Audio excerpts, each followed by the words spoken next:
We tried this crispy chicken pakora সাথে chicken wings তাও jumbo সাইজের। হ্যালো সবাইকে, আমি রাজীব তোমাদের নতুন একটা ভিডিও স্বাগত।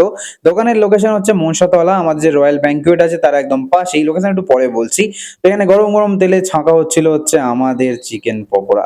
ভাই দারুণ লাগছিল দেখতে ব্যাপারটা, ঠিক আছে। দোকানের যে কি বলবো, দোকানের ডেকোরেশন বা অ্যাম্বিয়েন্স বলতে কিছুই তেমন নেই, খুবই ছোট্ট একটা দোকান, খুবই নতুন মানে নিউলি ওপেন দোকান একটা। কিন্তু খাবারের টেস্ট বলতে হবে ভাই ঠিকঠাক আছে বাজেটে। কারণ 40 টাকায় তোমাকে 14 পিস চিকেন পকোড়া দিচ্ছে, তাও এমন ক্রিস্পি কোটিং, এমন সফট চিকেন, জুসি চিকেন, তাহলে তোমার আর কি চাই। উইংসে আমার মনে হলো যে সাইজটা ঠিকই আছে, চিকেনের কোয়ালিটি মোটামুটি ডিসেন্ট বলা যায়। তবে হ্যাঁ, কোটিংটা একটু বেশি মোটা লাগলো, মানে খেতে একটু প্রবলেম হচ্ছিল, ওর জন্য একটু ফিলিংটা একটু কেমন কেমন লাগবে, ঠিক আছে। তো তারপর মনে হয় ঠিকই আছে, ওনারা সালাদ দিয়েছিলেন, অনেক কিছু দিয়ে সার্ভ করেছিলেন।